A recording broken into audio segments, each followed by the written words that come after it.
Assalamualaikum warahmatullahi wabarakatuh. Hai sahabat bidan, selamat datang di podcast Bidan Pintar. Pada hari ini kita akan membahas tentang persalinan aman dan nyaman dengan teknik Rebozo. Kali ini saya akan mendatangkan satu klien yang akan membahas tentang pengalamannya. Dan ada dua narasumber yang akan membagikan ilmu dan tips-tips lainnya yang berhubungan dengan tema hari ini. Cekidot. Selamat pagi Ibu Miftah, bagaimana kabarnya hari ini Bu? Alhamdulillah, baik Mbak. Terima kasih Mbak. Apa Oke kabarnya Ibu. Mbak? Alhamdulillah sehat juga Ibu ya. Ibu Miftah ini merupakan klien yang akan membagikan sedikit pengalamannya yang akan kita bahas bersama dua narasumber kita. Yang pertama, hello Bidan Dian dan Bidan Novika. Apa kabar hari ini? Halo Mbak Devi. Halo juga Mbak Devi. Baik. Alhamdulillah baik. Ya, Ibu Miftah ini merupakan klien yang sudah pernah melahirkan dan saat ini sedang hamil anak kedua ya Bu ya. Betul Bu. Dan menurut pengalaman melahirkannya, Ibu Miftah ini merasa kurang nyaman dan sedikit takut sehingga ada kekhawatiran lagi untuk rencana kelahiran anak kedua kalinya. Boleh Ibu ceritakan Bu, apa saja pengalaman melahirkan yang Ibu bisa bagikan kepada sahabat Bidan Pintar pada hari ini di rumah? Iya Bu. Jadi gini, saya itu sebelumnya sudah pernah melahirkan 4 tahun yang lalu. Kebetulan saya melahirkan tuh di daerah yang masih minim fasilitas kesehatan dan tenaga kesehatannya juga terbatas. Saat itu, karena anak pertama ya, jadi masih minim informasi dan pengalaman gitu Bu. Masih meraba-raba bagaimana sih rasanya melahirkan dan lain-lainnya gitu. Sampai pada akhirnya proses persalinan itu terjadi. Oke Ibu, boleh kita langsung tanyakan saja ya Bu ya kepada narasumber kita bagaimana sebenarnya proses persalinan itu terjadi ya Bu ya. Baik Mbak Devi, saya jelaskan sedikit tentang proses persalinan ya. Persalinan merupakan proses pergerakan keluarnya janin, plasenta, dan membran dari dalam rahim melalui jalan lahir. Proses ini dimulai dari pembukaan dan dilatasi serviks yang diakibatkan kontraksi uterus dengan frekuensi, durasi, dan kekuatan yang teratur. Persalinan dianggap normal jika proses terjadinya pada usia cukup bulan, yaitu usia kehamilan 37 minggu tanpa disertai dengan penyulit. Begitu Mbak Devi. Ya, seperti yang disampaikan oleh Bidan Dian tadi, memang ada beberapa sebab mulainya terjadinya persalinan. Antaranya itu ada penurunan hormon progesteron pada akhir kehamilan sehingga dapat mengakibatkan timbulnya kontraksi atau HIS tersebut. Begitu. Baru itu setelah itu ada juga keregangan otot-otot rahim, terus peningkatan hormon oksitosin pada akhir kehamilan. Pengaruh janin itu juga memegang peranan penting dalam persalinan. Ada juga prostaglandin serta plasenta yang menjadi tua seiring dengan usia kehamilan tersebut. Itulah beberapa sebab yang dapat mempengaruhi proses terjadinya persalinan.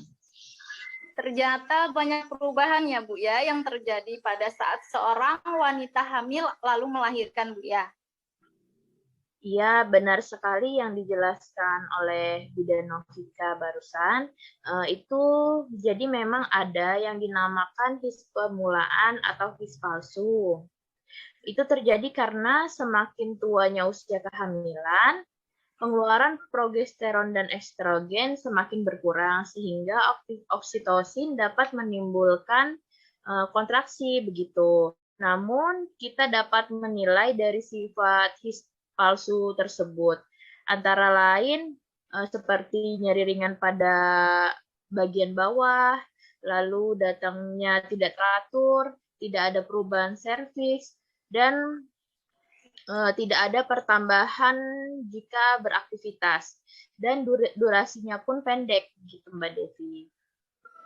Ya, setelah mengetahui penjelasan tentang his palsu tersebut, kita juga bisa menilai terjadinya his persalinan atau yang disebut his sungguhan. Antara lain pinggang tuh terasa sakit dan menjalar sampai ke depan. Begitu. Lalu rasa sakitnya itu mulai teratur, intervalnya semakin pendek namun kekuatannya semakin besar. Kontraksi uterus mengakibatkan perubahan uterus, lalu ada bloody show atau pengeluaran lendir besertai darah. Ada juga jika sudah ada dirasakan pengeluaran cairan akibat terjadinya ketuban yang sudah pecah, itu juga merupakan tanda-tanda persalinan. Biasanya ketuban itu pecah menjelang pembukaan lengkap, namun ada juga dalam beberapa kasus ketuban itu pecah saat pembukaan masih kecil. Berarti untuk kontraksinya ini sendiri masih ada perbedaan ya Bu, mana kontraksi yang memang sudah mau melahirkan dan kontraksi palsu tadi. Nah, pada saat itu yang dirasakan Ibu Miftah seperti apa Ibu? Ya, waktu itu tuh yang saya rasakan nyarinya sangat sering ya, dan memang setelah dicek sudah ada pembukaan. Jadi pembukaan demi pembukaan saya coba tahan sakit aja Mbak, saya cuman bisa baring aja sih. Jadi begini ya, Ibu Miftah, saya jelaskan sedikit tentang nyeri persalinan. Jadi nyeri persalinan ini memang berbeda-beda dari jenis dan tipe nyeri lainnya. Karena nyeri persalinan ini merupakan proses fisiologis, sedangkan nyeri yang lain dihubungkan dengan suatu penyakit. Nyeri persalinan tidak konstan tetapi intermittent.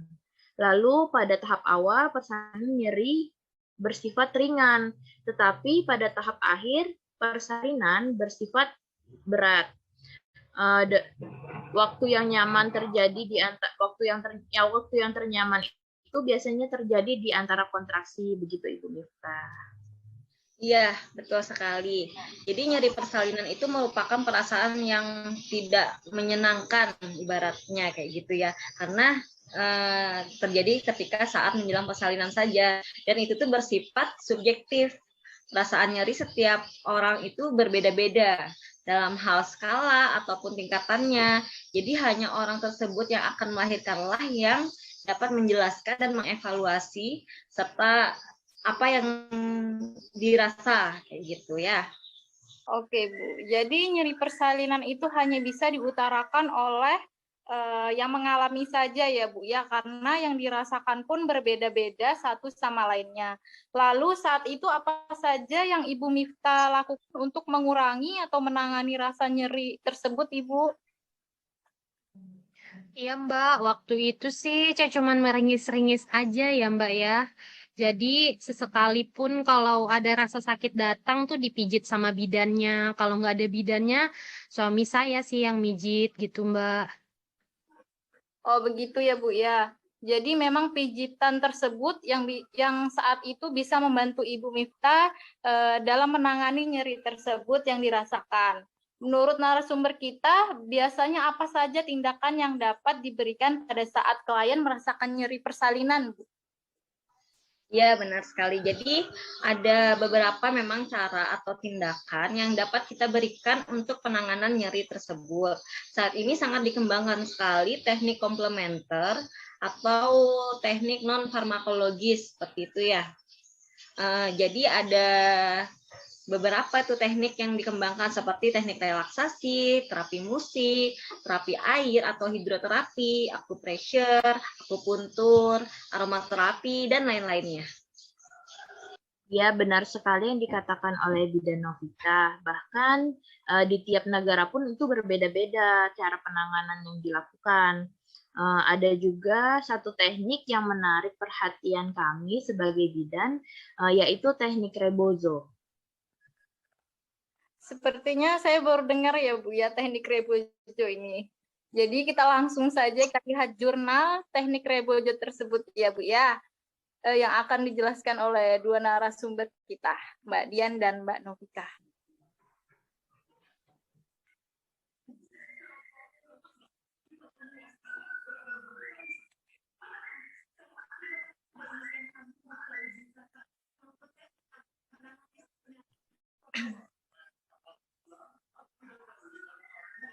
Ya, jadi ini salah satu jurnal persalinan nyaman dengan teknik rebozo. Di sini saya akan menjelaskan sedikit rebozo itu apa. Rebozo itu adalah sepotong kain tenun serbaguna yang biasanya dipakai oleh wanita di Meksiko dan Guatemala. Seringkali berwarna cerah dan ukurannya sekitar 70 cm. Teknik rebozo ini merupakan teknik yang digunakan menggunakan selendang dengan menggunakan bola jim sebagai alat tambahan untuk menopang atau melakukan gerakan-gerakan tertentu. Jadi teknik ini disebut matenda atau mengayunkan perut dengan rebozo. Teknik ini dilakukan dengan cara menggoyang-goyangkan bagian abdomen dengan menggunakan rebozo tersebut.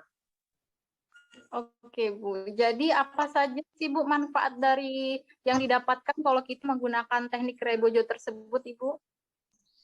Ya, jadi teknik rebozo ini berfungsi memposisikan bayinya optimal karena kadang-kadang otot ligamen di panggul sama rahim itu tegang sehingga posisi bayinya jadi kurang optimal. Dan membantu ibu yang akan melahirkan agar lebih merasa nyaman. Lilitan yang tepat akan membuat ibu merasa dipeluk dan memicu keluarnya hormon oksitosin atau hormon senang supaya persalinan ibu lebih lancar. Selain itu, membantu untuk menjadi lebih rileks tanpa bantuan obat-obatan apapun. Hal ini membuat teknik ini berguna ketika persalinan lama dan ibu mulai merasa nyaman. Teknik rebozo ini juga membantu memberikan ruang pelvik yang lebih luas untuk ibu sehingga bayi lebih lebih mudah menuruni panggul dalam proses persalinan menjadi lebih cepat. Ternyata banyak ya, Bu, ya, manfaat yang didapatkan dari teknik rebozo tersebut. Boleh dilihatkan ke Bu untuk tekniknya seperti apa, Bu? Oh iya, sebentar kita share foto tentang teknik rebozo ini ya. Nah, jadi begini Mbak Devi, salah satu teknik rebozo yang bisa kita terapkan ya. Memang banyak, terdapat beberapa teknik rebozo untuk mempelajarinya, untuk kita bisa mempelajarinya dengan benar. Salah satunya yaitu rebozo sitting while lying down atau rocking. Di sini bisa dilihat ini menggunakan kursi atau sofa. Bila ada bola gym, itu juga bisa digunakan. Itu untuk menopang dan dilapisi dengan bantal bila menggunakan sofa ya. Teknik ini menggunakan selendang atau kain untuk membungkus perut. Partner dan suami dapat berdiri, membuka kaki lebar, dan ambil posisi nyaman seperti mengayunkan sepeda menggunakan selendang dengan lembut. Lalu ibu berbaring menggunakan bantal, kepala lebih tinggi, bungkus selendang di bagian sekitar pinggang sampai pinggul, lalu digoyangkan secara perlahan dengan lembut dan hati-hati seperti mengayun. Itu ada lagi untuk foto selanjutnya teknik rebozo shake the apple.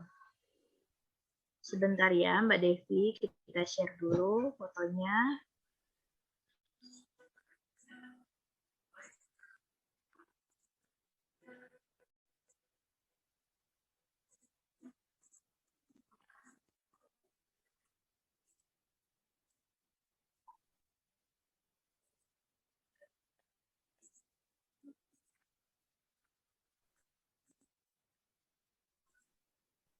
Untuk teknik rebozo shake the apples ini, posisi ibu seperti table pose dengan menggunakan bola gym.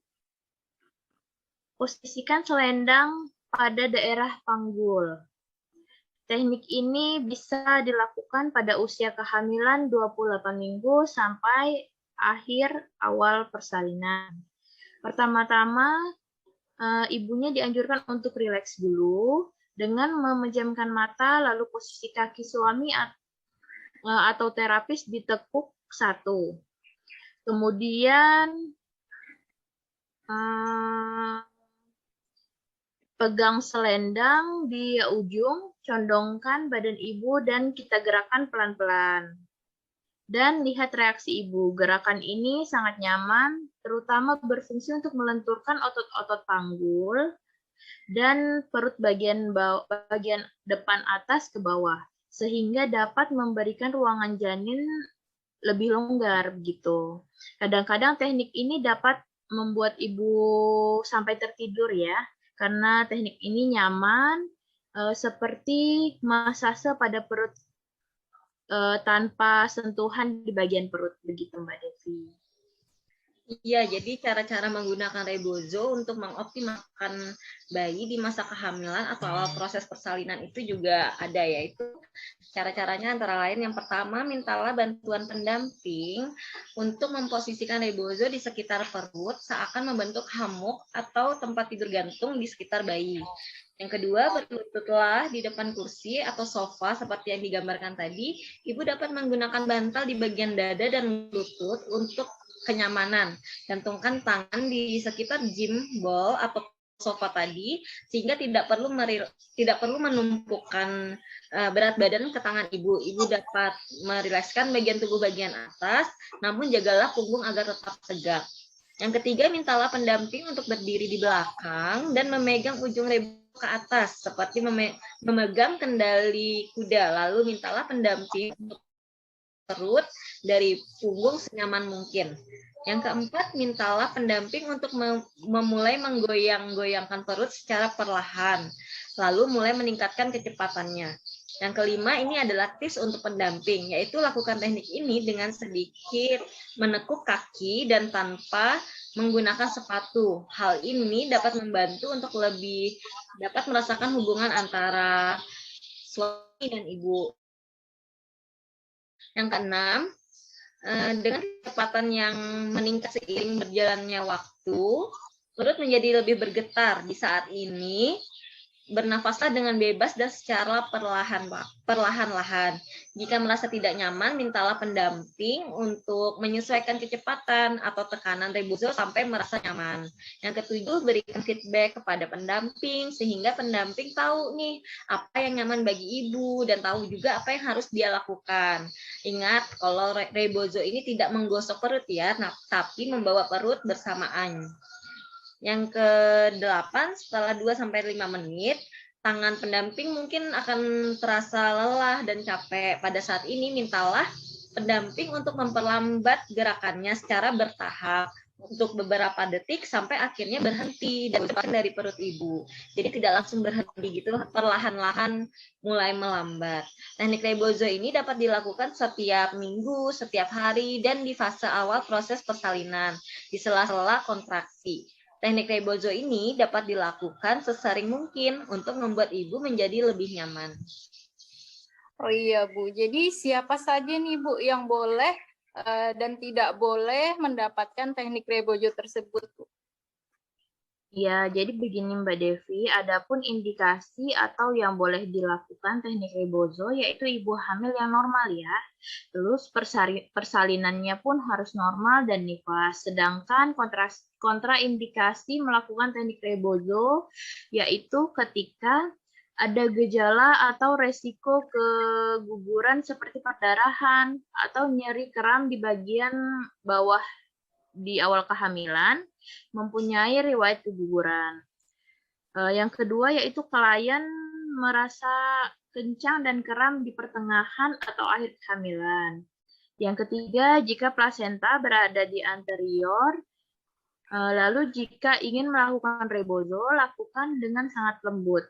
Ingatlah untuk selalu berhati-hati dan mindful dengan plasenta anterior ini. Yang keempat, detak jantung janin yang tidak stabil, bayi sungsang dengan selaput ketuban yang sudah robek dan ada resiko terjadinya tali pusat jatuh ke jalan lahir. Perdarahan yang tidak normal, lalu placenta abruption, lalu aplasia terlepas dari uterus sebelum bayi lahir. Atau jika ibu merasa tidak nyaman. Begitu Mbak Devi ya. Iya Bu, di pembahasan hari ini sangat menarik ya, bagaimana teknik Rebojo ini dapat diberikan sehingga menjadi proses persalinan menjadi lebih cepat, optimalisasi posisi janin, dan meningkatkan kualitas pelayanan kesehatan serta menciptakan efek positif psikologis dan sosial. Dengan peningkatan ilmu terbaru, kemampuan dan keterampilan penolong persalinan, maka kualitas pelayanan pun akan menjadi optimal dan pemberian asuhan terhadap dapat disesuaikan dengan kondisi ibu. Bagaimana Ibu Miftah tentang pembahasan kita kali ini, Bu? Iya Mbak, habis tahu ada beberapa teknik baru untuk nanganin nyeri ini, saya jadi tertarik dan terutama dengan teknik Rebozo ini ya. Kebetulan pada kehamilan ini tidak ada masalah yang terjadi. Jadi saya jadi merasa sedikit berkurang khawatirnya gitu Mbak. Ya Ibu Miftah, semoga pembahasan kali ini bisa dapat bermanfaat buat Ibu dan sahabat bidan kita di rumah. Kepada narasumber kita, Bidan Dian dan Bidan Novika, terima kasih sudah meluangkan waktunya pada hari ini dan membagikan ilmu terbaru yang dapat kita terapkan dalam penanganan nyeri tersebut.